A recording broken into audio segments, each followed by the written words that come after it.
All right, let's talk with our panel now. Joining us this week, Jennifer Wagner, Robin Winston, Mike Murphy, and Tony Samuel.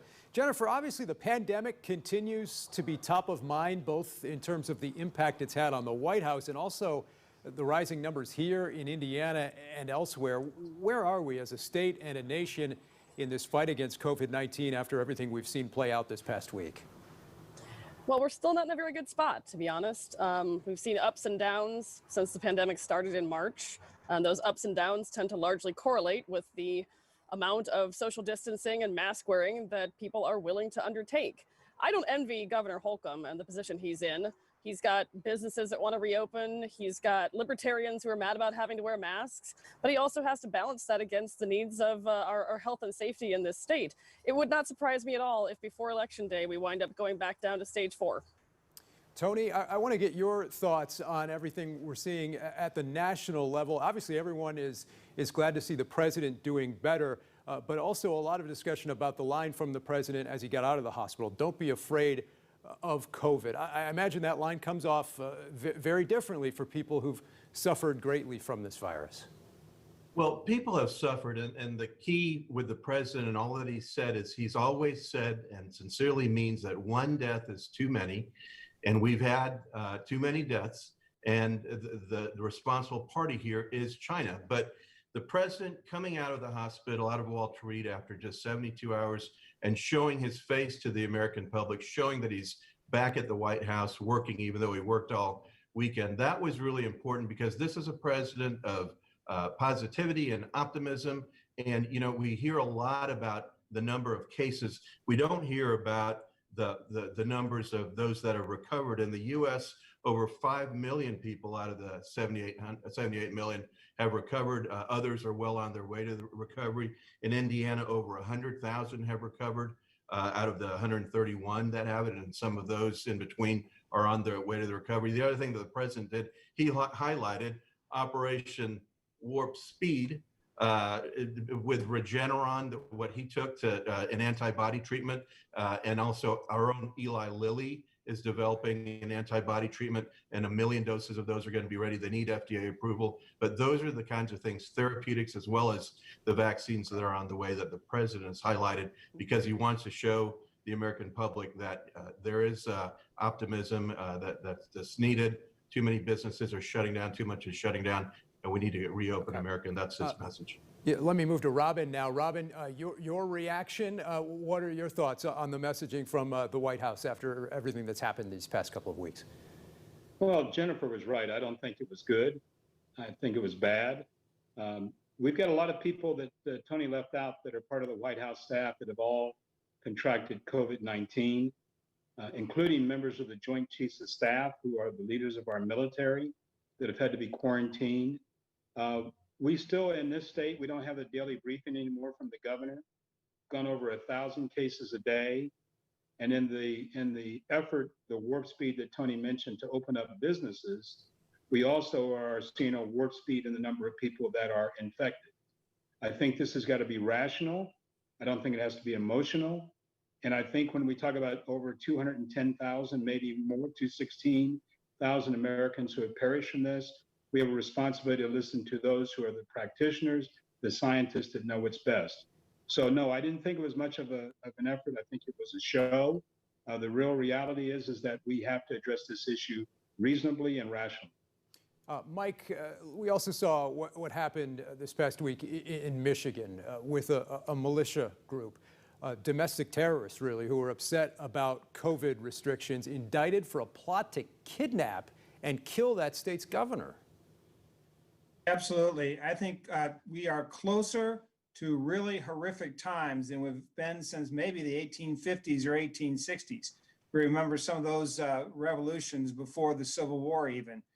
I'm very stunned, actually. I'm glad the FBI acted quickly. I'm a big fan of the FBI. And I hope that America, both Republicans and Democrats, realize we cannot let this type of division, polarization continue, because some people will take advantage of it for their own means. And that's what we almost saw in Michigan this week. It's been Quite a year, no doubt. Let's change gears here and talk about the debates. We don't know what we'll see in terms of the candidates for president after the events of the last couple of weeks. A lot of back and forth about that. We did see Vice President Pence and Senator Harris on stage last week. Jennifer, your thoughts first on how the running mates looked on Wednesday night. Well, they looked civil, which was an improvement over the prior clash of the presidential candidates. I'm not sure we can call it a debate, though. We're either having the kind of exchange we did between Trump and Biden, which was probably not something I'm allowed to say on TV. And then you've got the vice presidential candidates, both of whom represented their sides very well, but delivered soliloquies. It wasn't really a debate.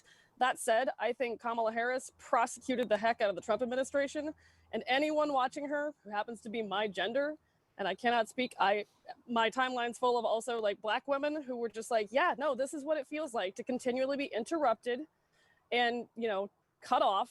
And I just loved every moment of her politely putting the vice president back in his place. Tony, your thoughts on what we saw at the debate? There were some ducks and dodges at times. I give you guys all kinds of credit here on the panel. You guys never dodge the question. You always answer the questions as they're asked. What were your thoughts? Well, for one thing, Kamala Harris spoke for 3 minutes longer than the vice president. The vice president wasn't rude. He was trying to get his point in, and he did wait. And then what he did was very smart. He would go back to a question that he wanted to answer that he didn't get to in the first place. And he would also make sure that he made his point before letting the moderator move on to the next. And the points he made were great because he exposed what the radical left agenda is. They're trying to act like they're middle of the road now. We saw in the primaries that they're not. And so the vice president exposed them on raising taxes, on their answer on fracking, on packing the courts, on all sorts of issues. I think he won, and I think he did a great job. Robin, your views on this debate, and does it move the needle at all with voters in a race where a lot of people probably have already made up their minds, if not voted already? Dan, I think it's already moved the needle. The addition of Kamala Harris to the ticket has helped us tremendously with women. Once again, the vice president, I guess they're learning this now in the White House, the way to debate people is to cut them off mid-sentence and not let them finish their remarks. But that seems to be a trait both of the president and surprisingly the vice president. Remember, this man is the head of the COVID-19 panel. And while people are standing in line right now at the city county building to vote, he's not coming back here. And it's my understanding that he's going to do a mail-in ballot, something that our governor will not let the people of Indiana do that should be able to do. They did it in June. So the debate, I think Kamala Harris prosecuted the case very well. Jennifer is right. But this election is going to boil down to Donald Trump versus Joe Biden. Okay. And we did, in fact, confirm he and his wife did indeed request an absentee mail-in ballot instead of coming here in person to vote. Mike, your thoughts? We talked about it with Dr. Laura earlier. Could this indeed be the debate matchup for president in 2024? Mike Pence and Senator Kamala Harris. Well, we have a lifetime to live before 2024. In fact, we have a lifetime to live before November 3rd, frankly.